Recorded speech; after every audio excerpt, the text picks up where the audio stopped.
Il est entré dans nos vies depuis le 9 août dernier. Le pass sanitaire.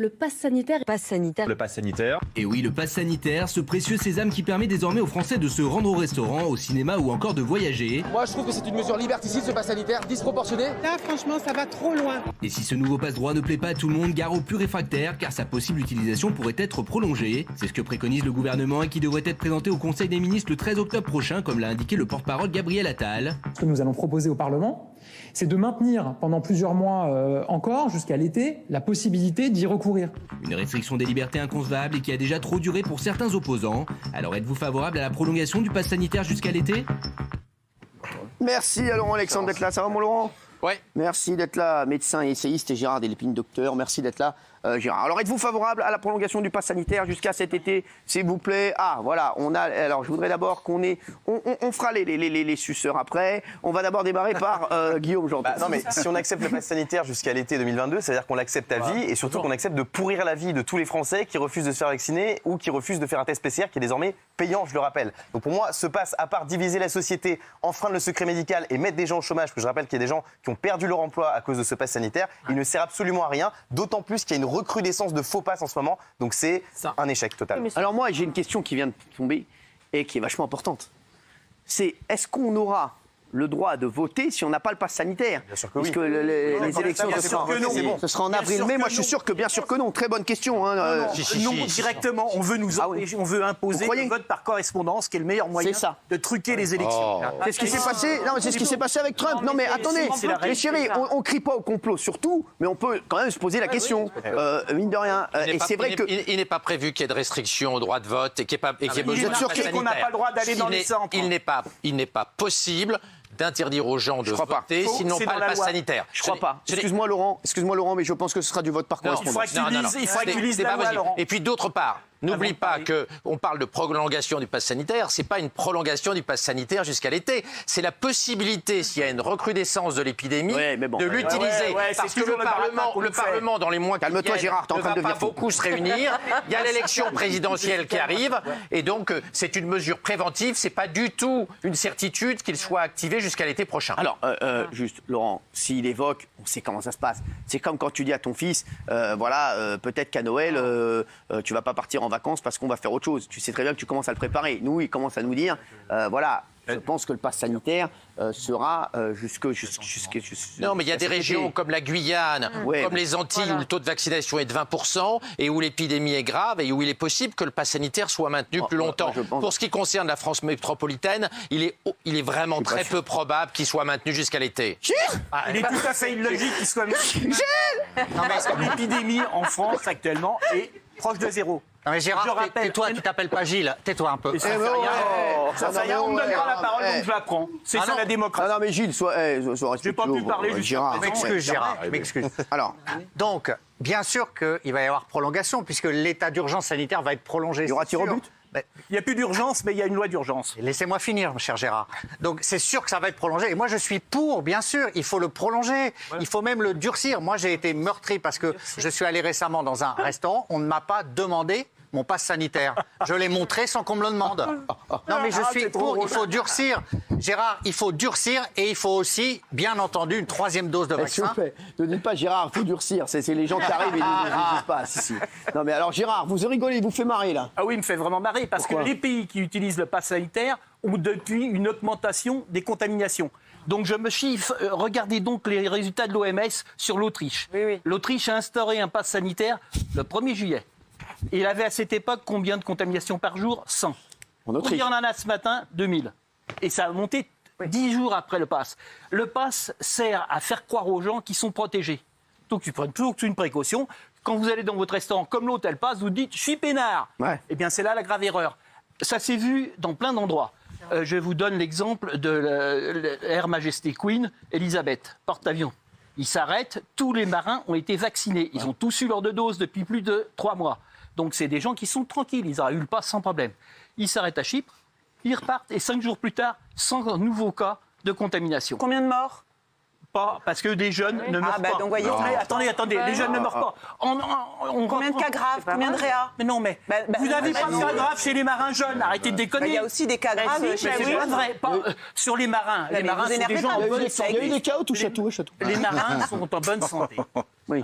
Bon, nous avons eu, nous, le Charles de Gaulle, une épidémie avec 2000 cas. Ouais, je sais. Il n'y a eu aucun mort. Alors, ne me dites pas que c'est le vaccin qui a permis de ne pas avoir de mort. Il n'y a aucun vaccin. Pourquoi les marins, ils sont pas de forme grave?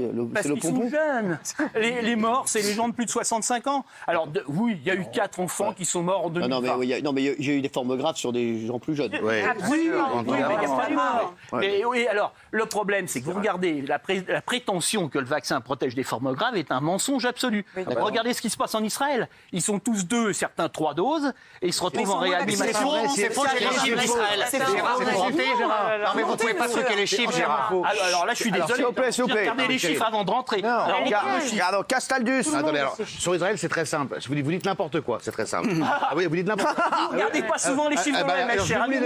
Mais vous les donnez. Il les voit pas, Sur 100 personnes, écoutez ce que je vais vous dire. Sur 100 personnes, il y en a 90 de vaccinés, 10 qui ne sont pas. Faux. Attendez.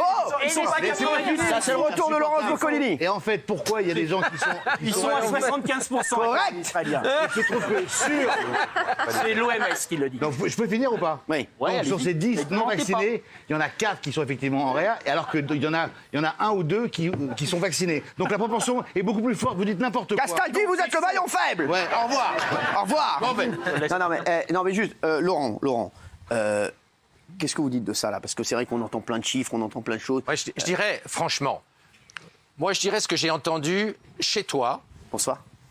Delépine, il y a quelque temps, a dit « Cette épidémie a été inventée par des gens qui voulaient vendre 15 milliards de vaccins et installer la dictature sanitaire. » Ça a été dit ici, devant toi. Tu l'as dit, Elle a été inventée, utilisée. Non.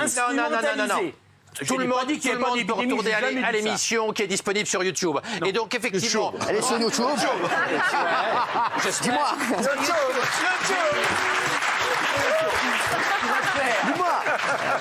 Laurent Alexandre, il est devenu tunisien sur YouTube.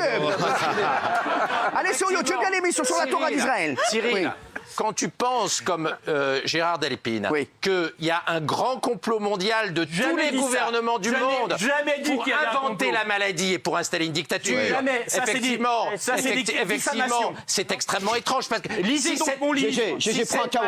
Non, je n'ai jamais dit que cette maladie a été inventée, qu'elle n'existe pas. Il faut bien qu'il y ait un complot de tous les gouvernements du monde. GG, calme-toi.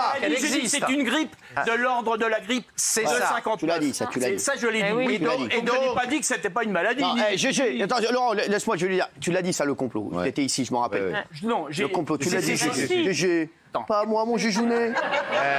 Mon Jéjounet, t'étais là. Non, mais t'étais là, mon Jéjounet. J'étais là. Je serais heureux qu'il retrouve. Je te chauffe. Tu dis que j'ai un complot. Si tu peux me l'envoyer, je serais très heureux. Non, t'avais dit à un moment que... On peut supposer qu'il y a un complot. Ah ben voilà. Mais c'est totalement différent. C'est pas une affirmation, c'est une hypothèse. C'est ça. Alors si tu sais pas le complotisme, c'est ça, c'est de susurrer des contre-vérités pour semer le doute. Oh là là. Ça c'est aussi des hypothèses tout à fait dignes de l'ordre de celle de Pasteur, qui nous, on doit avoir une 4e vague avec chaque jour 5000 personnes qui vont à l'hôpital en septembre. Nous sommes en septembre. Alors c'est bien du coup. Alors c'est bien ou c'est pas bien? Je comprends pas. Du coup, le pass sanitaire. Non, ça prouve simplement que la prédiction était complètement fausse, comme celle du plan. Du rapport 9 de Ferguson qui promettrait qu'il y aurait 50 millions de vaccinés. Ex-Manchester United. C'était avant la vaccination. Arrêtons. Ils avaient prévu dans la chose qu'en Suède, il y aurait 70 000 morts. Et une autre prédiction disait 100 000 morts en Suède s'ils ne fermaient pas tout. Ils n'ont pas fermé, et actuellement, ils sont à 14 000 morts. C'est mauvais. Gérard, juste, Raymond, toi, t'es pas pour le pass sanitaire jusqu'à cet été? Non, parce que je trouve que c'est une hypocrisie. J'aurais préféré qu'on soit cash, moi. J'aurais préféré qu'on me dise obligation vaccinale pour tout le monde, plutôt que de faire des tours de passe-passe. En disant ça pousse les gens à la vaccination. On me dit qu'il n'y a que 130 000 personnes qui vont manifester. Si c'est que 130 000 personnes, laissez-les tranquilles. Là, j'ai appris un autre truc, là. On dit que quand t'as la première dose, il y a des pubs partout qui passent à la radio, à la télé. Quand t'as eu le Covid, il te suffit que d'une seule dose. Mais quand tu arrives là-bas, on te dit qu'il faut une sérologie et vous allez avoir 2 doses. Et on me parle d'une 3e dose, une 4e dose. Ça n'en finit pas. Moi, j'aime pas cette idée où quand tu n'as pas de batterie sur ton téléphone, tu peux pas aller au restaurant, tu peux pas aller au cinéma. On voit bien que c'est pas des lieux où tu attrapes le Covid au restaurant. On le voit bien. Et j'aime pas non plus voir sur un CV, recherchons chauffeur-livreur, caissière, je sais pas quoi, n'importe qui, assistant de direction, passe validé.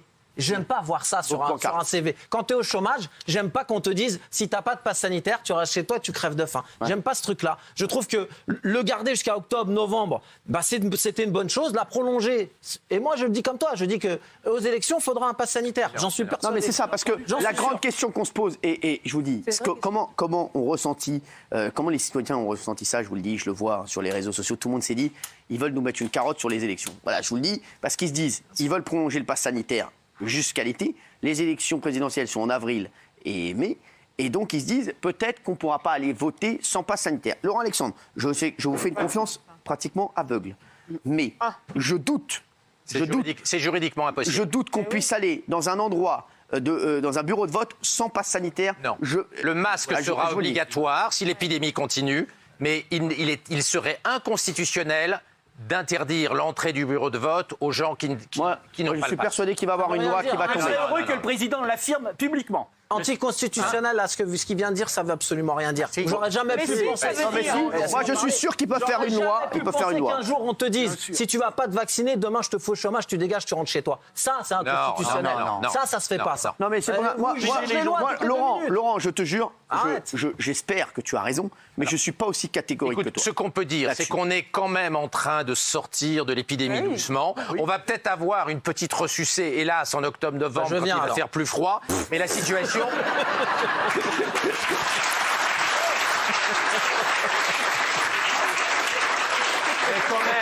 même. Excusez-le, il a plus toute sa tête. La situation s'est vachement améliorée.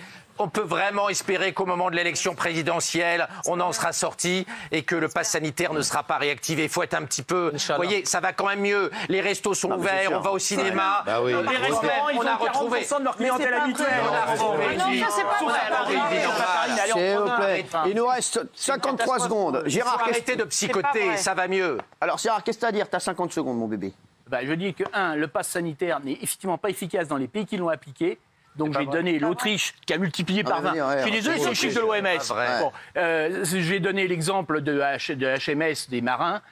Mais en plus, non seulement il est totalement illogique. Où vous croyez que le vaccin marche? C'est vos droits le plus stricts. Vous vaccinez, vous foutez la paix aux gens qui ne veulent pas se vacciner. Il y a plus de 50 millions de personnes qui y croient. Non, vaccinés. Non. On a beaucoup à qui on a extorqué le consentement. Donc ça veut dire parce que quand on vous dit, vous ne pourrez pas travailler demain. Non, c'est votre droit le plus strict. Vous avez le droit, vous êtes une gentille brebis. Mais non, vous ne pouvez pas faire passer... Merci, s'il vous plaît. Comment c'était les spectateurs, s'il vous plaît. Continuez à discuter, vous me gonflez. 30% et 70% non. Voyez ou pas? Donc voilà, vous êtes complètement à côté de la plaque autour de la table. Les gens sont plutôt non. Vous êtes, voilà, comme d'habitude. Mais c'est vrai que vous êtes plutôt des bons élèves. Voilà. Non, mais c'est vrai.